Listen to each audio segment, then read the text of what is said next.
आज हम लोग बच्चों क्या पढ़ेंगे? लैंगिक जनन। क्या पढ़ेंगे? लैंगिक जनन।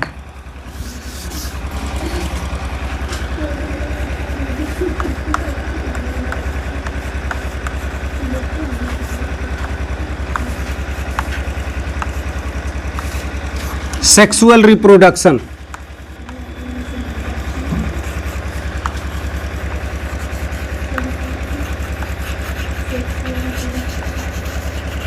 सेक्सुअल रिप्रोडक्शन क्या हम लोग पढ़ेंगे? लैंगिक जनन। गौर से समझिएगा, इससे पहले हम आप लोगों को अलैंगिक जनन पढ़ाए थे। हम बता रहे थे कि अलैंगिक जनन में जनन कोशिकाओं द्वारा केवल एक जनक भाग लेता है। कितना जनक भाग लेता है? केवल एक जनक भाग लेता है। इसमें जनन कोशिकाओं द्वारा कितने जनक भाग लेते हैं? 2 जनक भाग लेते हैं। कितने जनक भाग लेते हैं बाबू? 2 जनक भाग लेते हैं। अर्थात लैंगिक जनन की क्रिया में कितने जनक भाग लेते हैं? 2 जनक भाग लेते हैं। उसी को हम लैंगिक जनन की क्रिया कहते हैं। समझ में आया कि नहीं? अर्थात कोई पूछे लैंगिक जनन किसे कहते हैं, तो हम क्या कहेंगे कि जनन कोशिकाओं द्वारा उत्पन्न 2 जनक भाग लेते हैं और ये जनक आपस में मिलकर के युग्मक का निर्माण करते हैं। और ये युग्मक मिलकर के किसका निर्माण करते हैं? युग्मनज का निर्माण करते हैं। युग्मनज से आपका क्या बन जाता है? भ्रूण बनता है। भ्रूण से क्या बनता है? शिशु बनता है। फिर जरा गौर से समझिएगा, लैंगिक जनन शुरू कहाँ से होता है? ठीक ना? जनन कोशिकाओं द्वारा। किसके द्वारा? जनन कोशिका द्वारा। किसके द्वारा शुरू होती है? जनन कोशिका द्वारा शुरू होती है। और कितने जनक भाग लेते हैं बाबू? 2 जनक भाग लेते हैं। कितने जनक भाग लेते हैं? 2 जनक भाग लेते हैं। कितने जनक भाग लेते हैं? 2 जनक भाग लेते हैं। गौर से देखिएगा, जिसमें से आपका एक आपका नर होता है, एक दूसरा क्या होता है? मादा होता है। क्या होता है? मादा होता है। इसमें गुणसूत्रों की संख्या 2n होती है। इसमें भी गुणसूत्रों की संख्या कितनी होती है? 2n होती है। कितनी होती है? 2n होती है। कोई परेशानी आप लोगों को? अच्छा, अब गौर से देखिएगा, अब इसमें अर्धसूत्री विभाजन होगा बाबू। क्या होगा? अर्धसूत्री विभाजन। अर्धसूत्री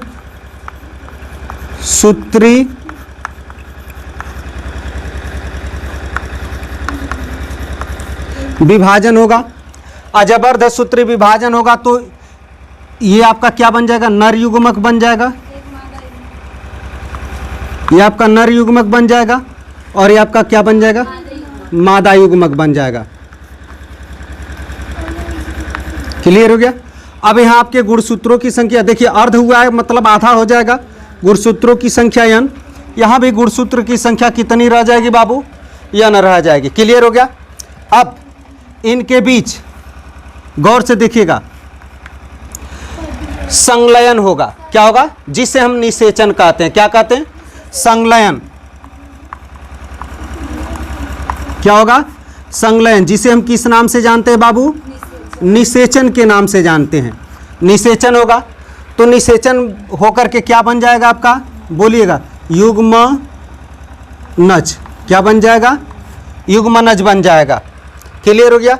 अब युग्मनज में देखिएगा, एक n यह और एक n यह मिल करके क्या बन जाएगा बाबू? 2n बन जाएगा। क्लियर हो गया? युग्मनज बन गया। अब युग्मनज में क्या होगा? बोलिएगा आप लोग। युग्मनज क्या बना लेगा? विकास करके भ्रूण बना लेगा। क्या बना लेगा? भ्रूण बना लेगा। इसमें कौन सा विभाजन होगा? समसूत्री विभाजन होगा। क्या होगा बाबू? समसूत्री विभाजन होगा। क्या होगा? समसूत्री विभाजन होगा। और समसूत्री विभाजन से क्या बना लिया? भ्रूण बना लिया। अच्छा, अब भ्रूण से क्या बन जाएगा बाबू? शिशु बन जाएगा। क्या बन जाएगा? शिशु बन जाएगा। कोई परेशानी आप लोगों को? यहाँ तक क्लियर हो गया? तो यही हमारा लैंगिक जनन का प्रोसेस है। और शिशु भी हम आपको बताए थे कि यदि यह शिशु माता के गर्भ में रहता है। कहाँ रहता है? माता के गर्भ में रहता है। तो उसको हम क्या कहते हैं? बोलिएगा। फीटस कहते हैं। क्या कहते हैं? फीटस कहते हैं। और यदि यह शिशु माता के गर्भ से बाहर रहता है तो उसको क्या कहते हैं? इन्फेंट कहते हैं। क्या कहते हैं? इन्फेंट कहते हैं। यहाँ तक बोलिए आप लोगों को क्लियर हो रहा है? तो क्या इतना हम लिखवा दें आप लोगों को? फिर एक बार गौर से समझिएगा, हम आप लोगों को लिखवाएंगे क्या? हम आपको ये बता रहे हैं कि लैंगिक जनन किसे कहते हैं। लैंगिक जनन जो होता है, जनन कोशिकाओं द्वारा जो दो जनक प्राप्त होते हैं उन दो जनकों के बीच होता है, और ये दोनों जनक जो होते हैं विपरीत होते हैं। क्या होते हैं? विपरीत होते हैं, जिसमें से एक नर होता है, दूसरा क्या होता है? मादा होता है। समझ में आ गया? अब इनमें अर्धसूत्री विभाजन द्वारा नर जो है नर युग्मक में नर जनक जो होता है नर युग्मक में परिवर्तित हो जाता है, और मादा जनक किस में परिवर्तित हो जाता है? मादा युग्मक में परिवर्तित हो जाता है। अब इसमें इन दोनों के बीच में निषेचन होता है, अर्थात संलयन होता है। समझ में आ गया? तो युग्मनज का निर्माण हो जाता है। किसका निर्माण हो जाता है? युग्मनज का निर्माण हो जाता है। युग्मनज जब बन गया तो फिर इसमें समसूत्री विभाजन होता है। समसूत्री विभाजन से भ्रूण बनता है। भ्रूण से क्या बन जाता है? अंत में शिशु बन जाता है। इस तरह से अलैंगिक जनन होता है। ये आपका डिप्लॉयड होता है, ये हम नहीं बताए हैं। ये आपका द्विगुणित होता है। क्या होता है? द्विगुणित, डिप्लॉयड। और ये आपका क्या होता है? अगुणित होता है। क्या होता है? अगुणित होता है, अर्थात हैप्लॉयड होता है।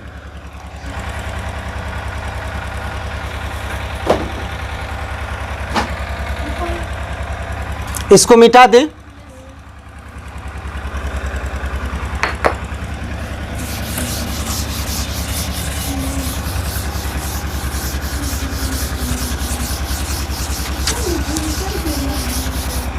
अगला हेडिंग डाल लीजिए आप लोग, लैंगिक जनन की लक्षण या विशेषता।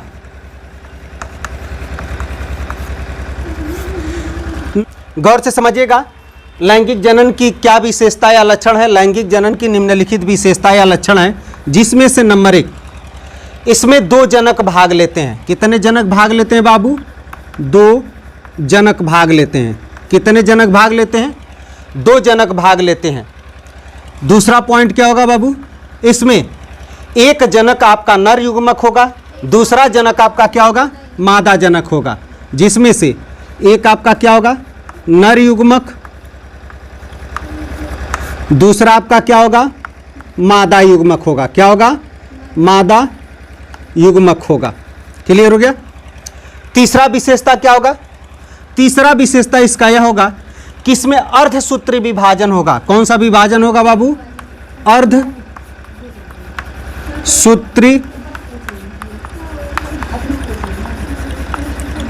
अर्धसूत्री विभाजन, अर्थात meiotic division. MIOTIC, meiotic, DIVISION, meiotic division होता है। क्लियर हो गया? और मियोटिक डिवीजन के कारण ही क्या बनते हैं? नर युग्मक बनते हैं। क्या बनते हैं बाबू? नर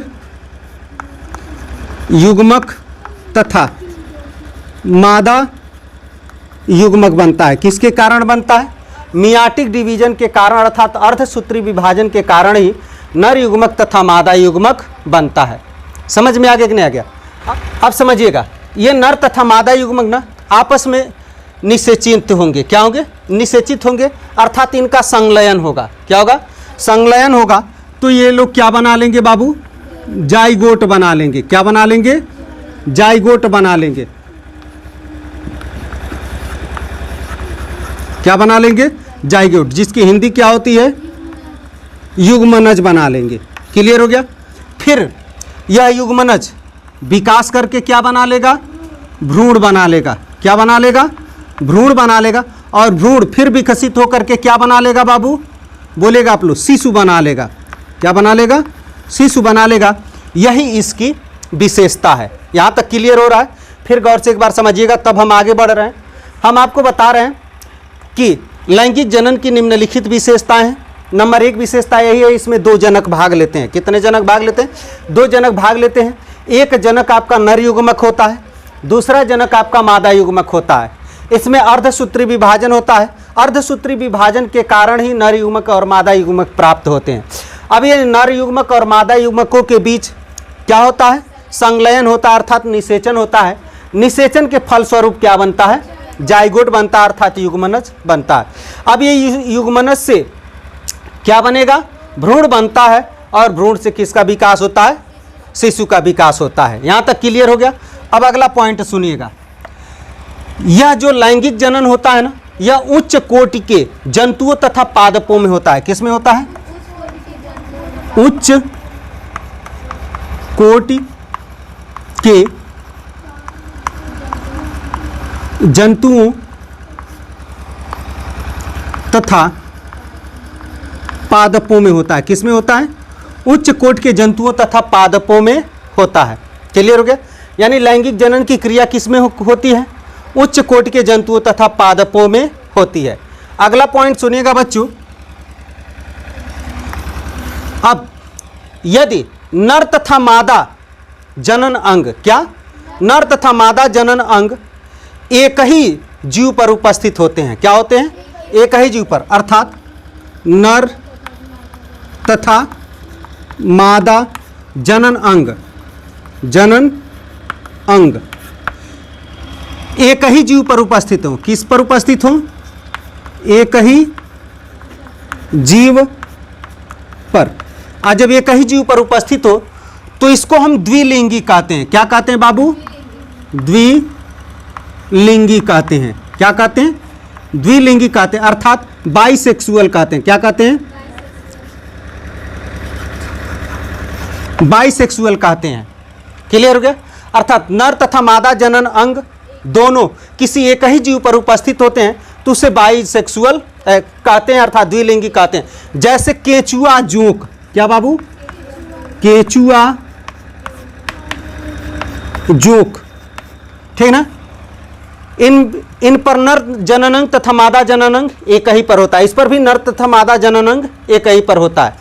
अगले पॉइंट पर सुनिएगा बाबू, अगले पॉइंट पर, यदि नर जननांग तथा मादा जननांग अलग अलग जीवों पर हो। क्या बाबू? नर तथा मादा जनन अंग कहाँ हो बाबू? अलग अलग जीवों पर हो। किस पर हो? अलग अलग जीव पर हो तो उसे हम क्या कह देते हैं? एक लिंगी कह देते हैं। क्या कह देते हैं? एक लिंगी कह देते हैं, अर्थात यूनिसेक्सुअल कह देते हैं। क्या कह देते हैं? क्या कह देते हैं? यूनिसेक्सुअल कह देते हैं। समझ में आ गया कि नहीं आ गया? जैसे मनुष्य तथा सभी प्रकार के स्तनधारी। क्या होते हैं बाबू? मनुष्य तथा सभी स्तनधारी। क्लियर हो गया? समझ में आ रहा है कि नहीं आ रहा है आप लोगों को? गौर से देखिएगा, एक पॉइंट और 8वां पॉइंट। कौन सा पॉइंट? 8वां पॉइंट देखिएगा, लैंगिक जनन से उत्पन्न संतानें। क्या? लैंगिक जनन से उत्पन्न संतानें अपने माता पिता के समरूप नहीं होती हैं। क्या होती हैं? लैंगिक जनन से उत्पन्न संतानें अपने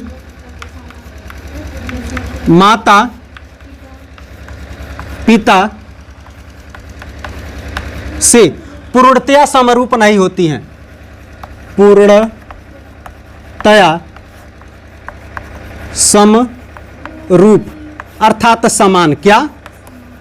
समान नहीं होती हैं, नहीं होती हैं। लेकिन अधिकतर लक्षण इनके माता पिता से क्या होते हैं? मिलते हैं। अधिकतर लक्षण, लेकिन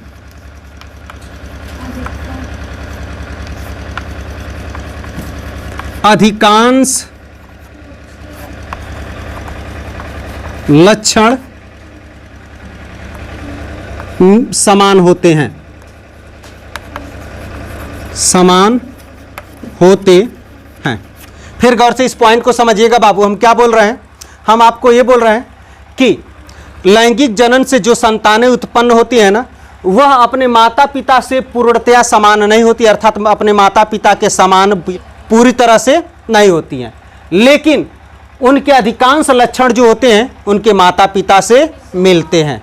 क्लियर हो गया कि नहीं हो गया?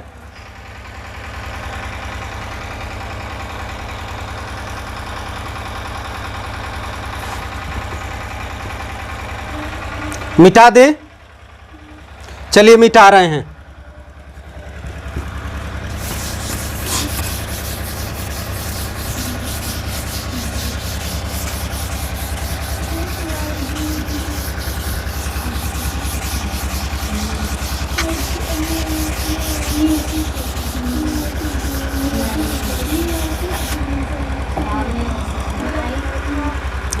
अब हेडिंग आप लोग डाल लीजिए, लैंगिक जनन की घटनाएं। लैंगिक जनन की घटनाएं, क्या हेडिंग डाल लीजिए आप लोग, लैंगिक जनन की घटनाएं। Event in sexual reproduction, EVENT, event in sexual reproduction.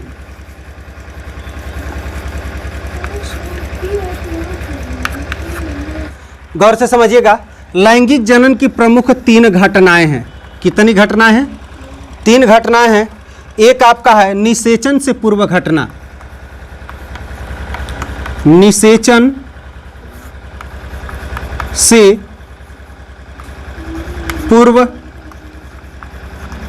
घटना। दूसरा आपका है निषेचन,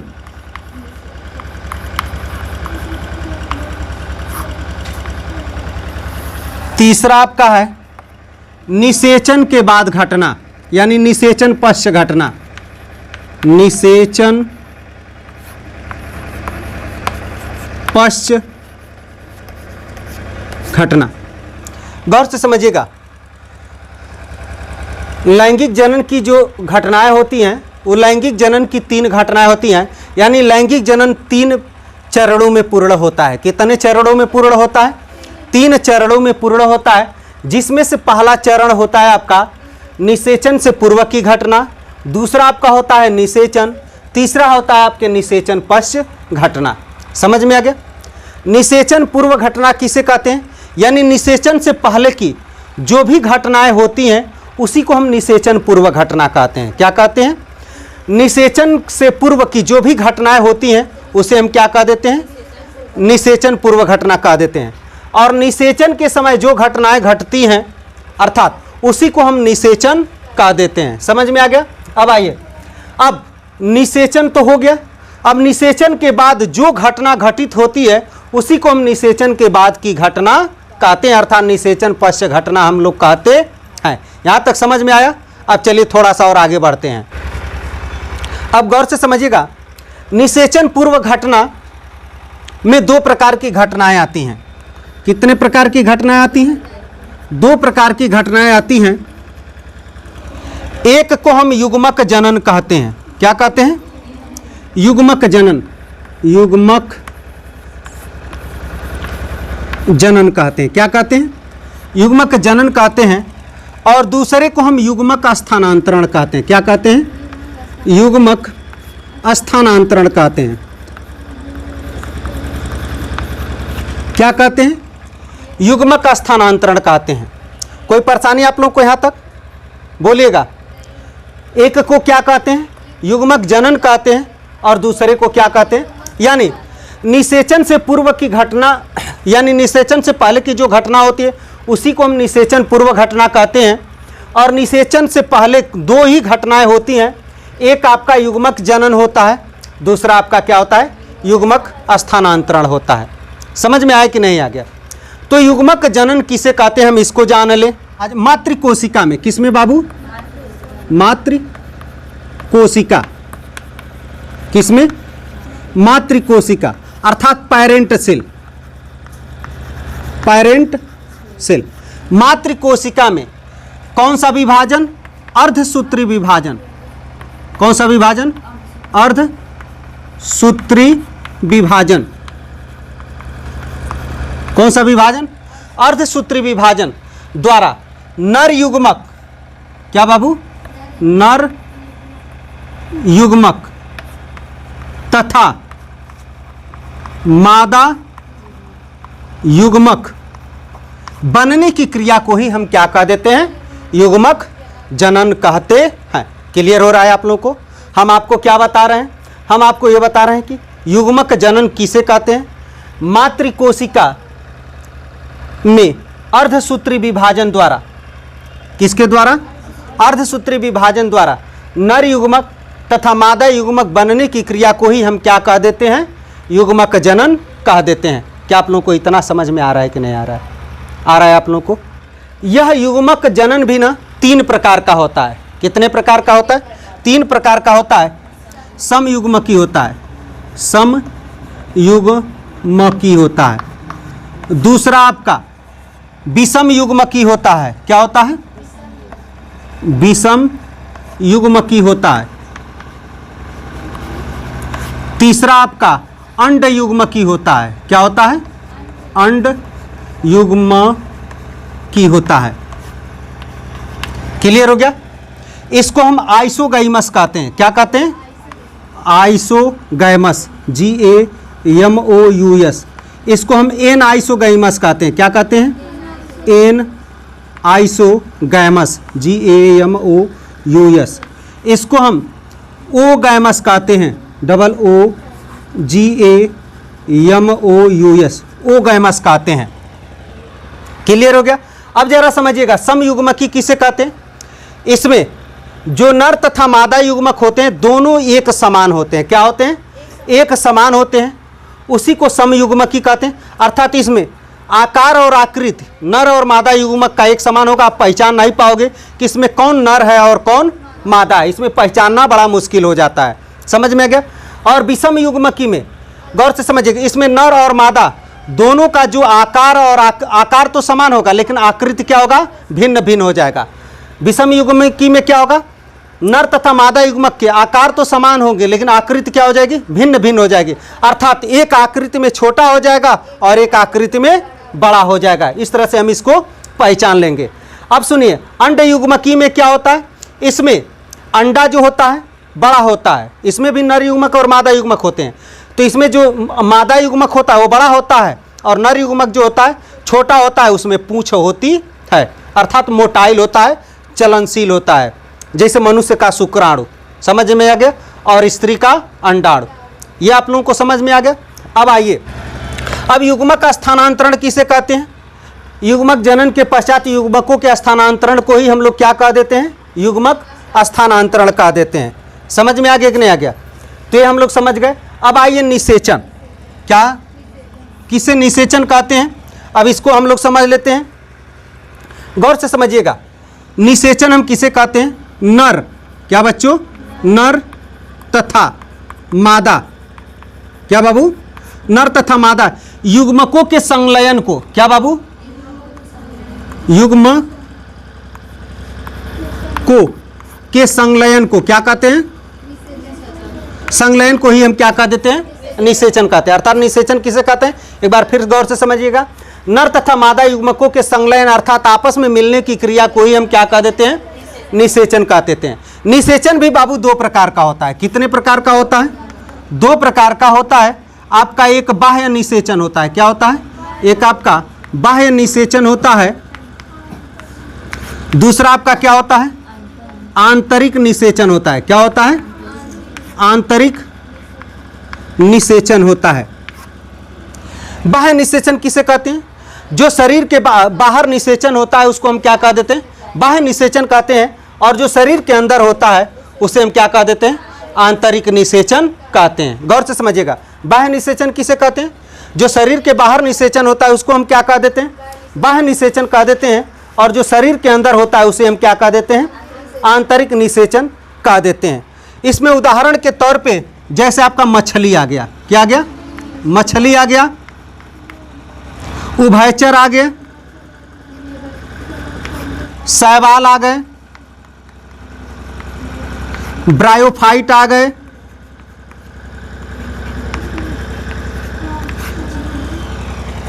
कवक आ गए, टेरिडोफाइट आ गए, टेरिडोफाइट आ गए तथा अकशेरुक आ गए। क्या आ गए? अकशेरुक आ गए। समझ में आ गया कि नहीं आ गया? इनमें जो निषेचन होता है बाह्य निषेचन होता है। इसमें ज़्यादातर निषेचन के लिए माध्यम जो होता है वह जल होता है। माध्यम क्या होता है बाबू? माध्यम जल होता है, अर्थात जल माध्यम होता है तो ये लोग आसानी से निषेचन कर लेते हैं। क्लियर हो गया कि नहीं हो गया? तमाम अन्य माध्यम भी है, वायु भी है, समझ में आ गया कि नहीं आ गया, लेकिन इसमें जल ज़्यादातर काम करता है। अब आइए आंतरिक निषेचन, अर्थात शरीर के अंदर होने वाले निषेचन को हम क्या कह देते हैं? आंतरिक निषेचन कह देते हैं स्थलीय जीव, ठीक ना। कुछ जलीय जीव, क्या बच्चों? कुछ जलीय जीव ब्रायोफाइट,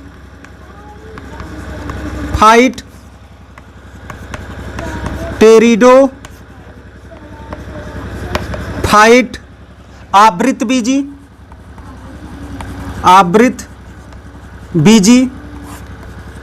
तथा अनावृत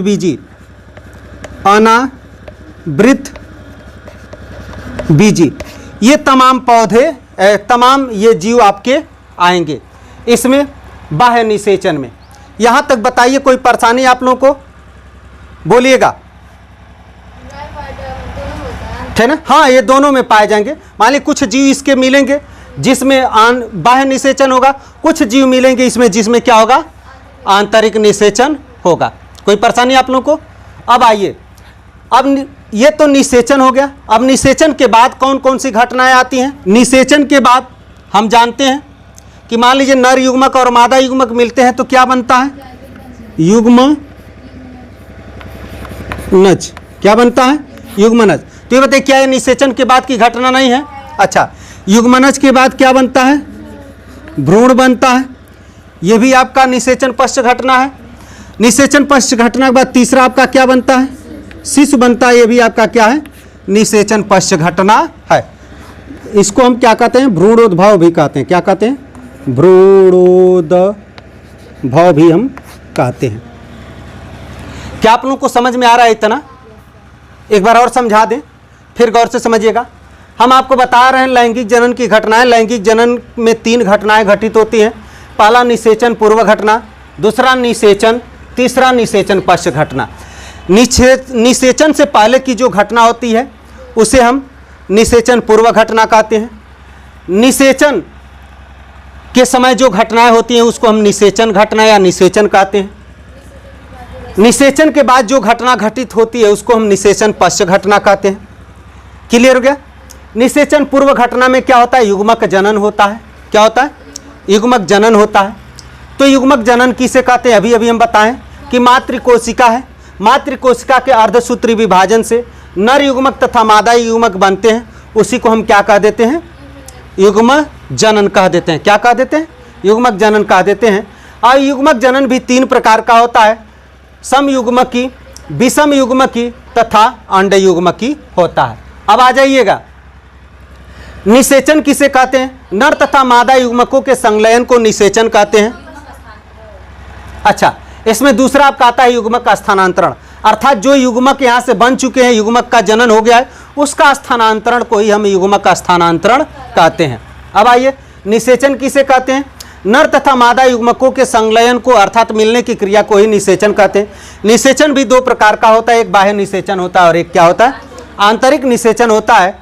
बाह्य निषेचन में मछली, उभयचर, शैवाल, ब्रायोफाइट, कवक, टेरिडोफाइट और कशेरुक जंतु आते हैं। इसमें मुख्यतः जल क्या होता है? माध्यम होता है इनके निषेचन के लिए। समझ में आ गया? अब आ जाइए यहाँ, आंतरिक निषेचन किसे कहते हैं? जो शरीर के अंदर निषेचन होता है उसे आंतरिक निषेचन कहते हैं। जैसे जलीय जीव हो गए, कुछ स्थलीय जीव हो गए, ब्रायोफाइट हो गए, टेरिडोफाइट हो गए, आवृतबीजी पौधे हो गए, अनावृतबीजी पौधे हो गए। अब आइए तीसरा, निषेचन पश्च घटना। निषेचन पश्च घटनाएं कौन कौन सी होती है? यानी निषेचन के बाद युग्मनज बनता है, भ्रूण बनता है और शिशु बनता है, इसी को निषेचन पश्च घटना कहते हैं। क्लियर हो गया? अगर समझ में आ रहा हो तो एक बार चार्ट को आप लोग उतार लीजिए।